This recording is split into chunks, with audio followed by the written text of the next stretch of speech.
In this module, you will learn about many of the key elements of writing a discussion.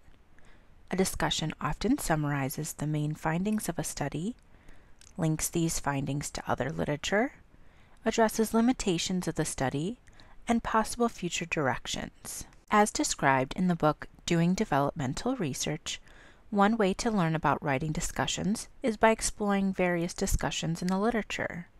Let's begin by doing that together now. Open the paper, Young Infants' Neural Processing of Objects is Affected by Eye Gaze Direction and Emotional Expression. This paper is published in the journal PLOS I. It is written by Stephanie Hale, Lisa Wise, and Tricia Striano. Let's turn to the discussion. The first sentence reads, infants allocated increased attention towards objects that were potentially dangerous, namely objects that had been gaze-cued by an adult with a fearful expression. As we see, the findings are clearly stated. Later in the discussion, the authors write, however, alternative explanations for these results should be taken into account. It is important to highlight alternative explanations in your discussion. It is better if you highlight the alternative explanations as opposed to having a reviewer reject your paper, potentially because you did not highlight these alternative explanations. We see later in the discussion that the authors write, the current experiment is the first to demonstrate 3-month-old infants' sensitivity to fearful expressions together with referential eye gaze. Here, we can clearly see what is new about the findings and how they expand upon other literature.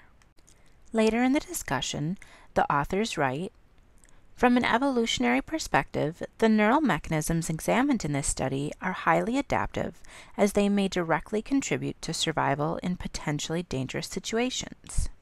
From this sentence, we can see the general relevance and breadth, which may be relevant for early development, anthropology, neuroscience, and affective sciences. Now let's look at only the first sentence of some published papers together. The first paper is The Goldilocks Effect.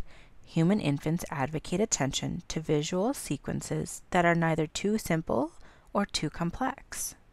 This paper is authored by Celeste Kidd, Stephen Piantadosi, and Richard Aslin. We see the first sentence of the discussion reads, the results of the experiments reported here have important implications for 2 interrelated hypotheses concerning infants' attention. Now let's turn to the paper, Creativity in the Wild, Improving Creative Reasoning Through Immersion in Natural Settings. We can see that the paper is authored by Ruth Ann Atchley, David Strayer, and Paul Atchley. This paper is published in PLOS I. Now let's turn to the discussion. The first sentence reads, testing high-order cognitive skills in a natural environment is a challenge. As you can see, there are different approaches to beginning a discussion. Now let's look at the paper, Influence of Affordances in the Home Environment on Motor Development of Young Children in Japan. This paper is published in Child Development Research. The first sentence of the discussion reads, with the present study, we translated the English version of the AHEMD-SR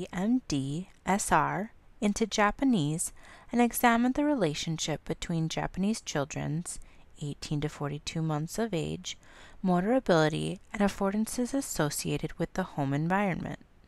Our last paper is titled Parental Reports on Touchscreen Use in Early Childhood. It is published in PLOS I. It is authored by Alejandrina Cristia and Amanda Seidel. The first sentence of the discussion reads, we discuss our results regarding the 3 key research questions laid out in the introduction with a view to informing 2 communities. We see here that there are many approaches when you begin your discussion. Analyze various approaches and remember that just because something is published does not mean that it is perfect.